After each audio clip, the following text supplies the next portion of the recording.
So I woke up this morning to a rather interesting development.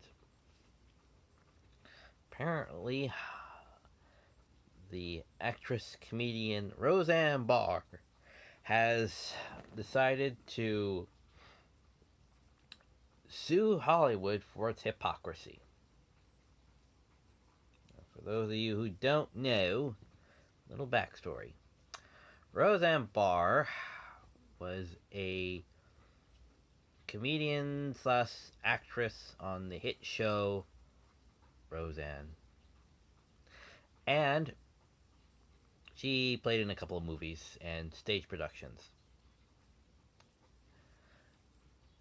Uh, and she was just so popular. She got 9 seasons before the show ended. That 9th season was just kind of weird. But it was good and had a bit of an,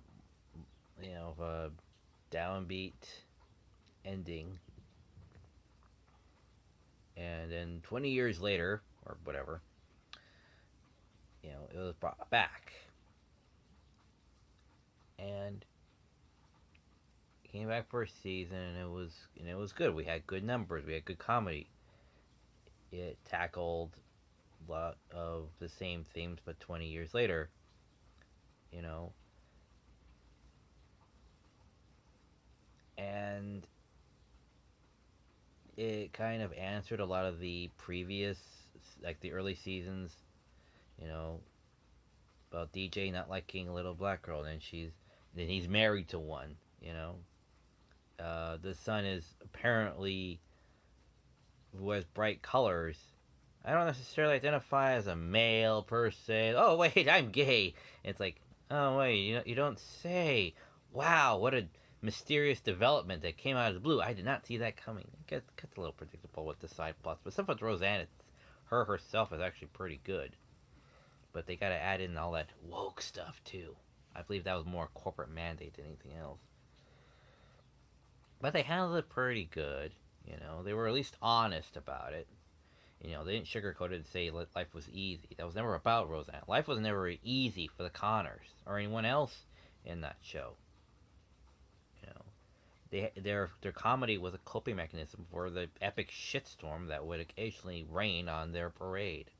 You know, them not having enough money, them having health issues, them thinking about the future, them surviving a storm. You know, about acceptance of people and character and how to try to get toxic people out of your life, how to not fall for trappings. you know so when Roseanne came back, it tackled some more of those things, and now it's good. But much like in real life, people thought old people should be left to their own devices, because it's not like they're burning their own house down or anything. It's like, well, yes, but it doesn't have to be that far. It doesn't have to be that bad for people to wreck their lives.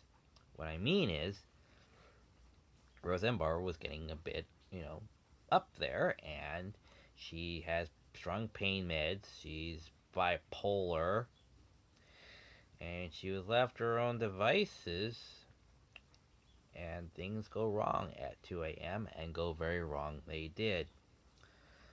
So Roseanne, in the middle of the night, tweeted to some politician lady somewhere, said something vaguely racist, or could be perceived racist, because she thought the lady was white. Turns out the lady wasn't. So it comes off as a bit offensive when a certain remark was made in her tweet. Immediately, because ABC is run by Disney and it's a family wholesome thing. So since Roseanne made a bit of a stink, immediately she's just canceled. Gone. No reprieve. No, okay, well, we'll let that one slide this one time. So no reprimand, no nothing. Just gone. And it's like, gone? Zero tolerance? Really? Wow. I didn't realize you could do that. And I thought to myself, really? one tweet. Quite frankly, the one thing I learned from watching the Roseanne, the Roseanne show, was tolerance and understanding that the world ain't perfect. Roseanne's not perfect. Roseanne, much like her character, which is the character strongly based on, is on herself, is not a train wreck, but something that is not damaged, but just not perfect. It's not someone that constantly keeps watching their p's and q's and all that. Doesn't is not someone that's perfect. That's the thing. That's why you like her. That's why you empathize with her. She's the every woman. She's a housewife. She's a mom. She's a wife. She's a woman. You know, she's understandably has to deal with a lot of the same shit we have to deal with. And so, yeah, I personally said just forgive her. Just say, okay, you made a mistake at 2 a.m. If you want to view it that way. People have done worse on Twitter and in Hollywood and on live television. It's not like was it Janet Jackson's wardrobe malfunction banned her for life from ever coming back to the Super Bowl. I highly doubt that. I think they would say come back anytime. What they did do is just make it so that a live broadcast is no longer technically live because it's 15 seconds off in order to make sure that never happens again. But she was never banned from the Super Bowl. I don't recall her ever being banned from the Super Bowl or when anything else where when someone else gets aggravated and acts out. Like what's his name at the Oscars when he was keeping it real, you know, and told basically Hollywood to stop being such a a platform soapboxy you know platform. Say this isn't here for your political views. Get up here, accept your award, thank your manager, and then just then get off the stage. And well, he kind of did that more because that was his last time doing that, so he had nothing really to lose. But the thing is the amount of hypocrisy. They'll let things go, you know, in Hollywood. They'll let a lot of things go, offensive stuff. Of course, we cut out a lot of that in the Me Too era, but there was still a lot there. You know, Mel Gibson getting drunk, uh, being a racist, raving asshole, and yet still making movies, still directing movies. He's not banned from Hollywood.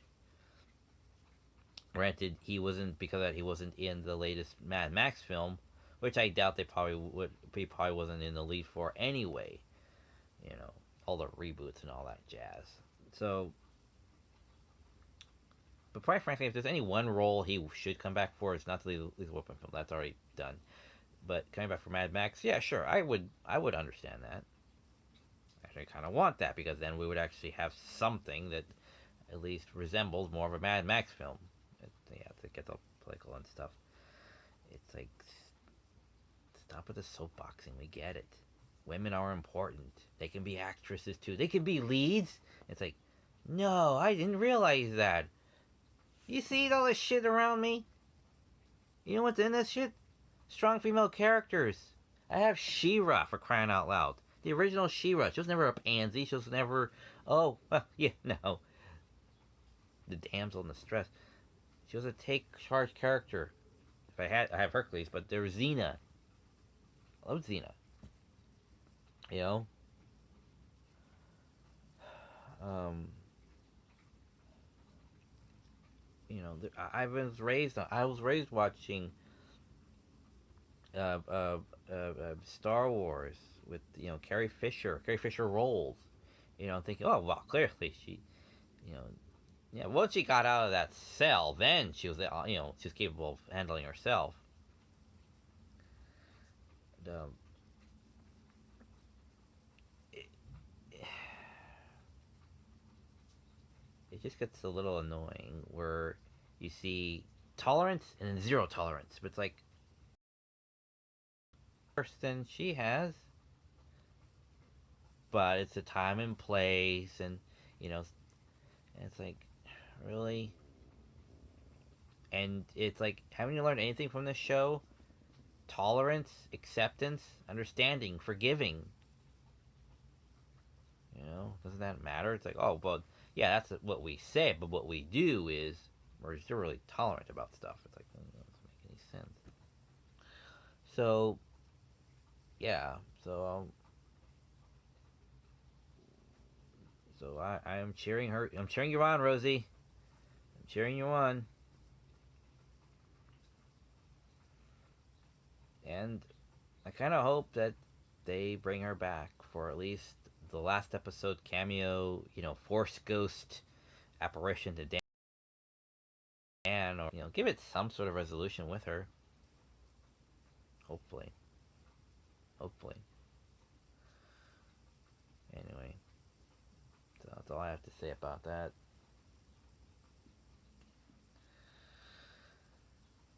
So, as always, take care, my fair, faithful viewer. And remember, oh, yes. Here's to you, Rosie. For the land and of the free and the home of the brave.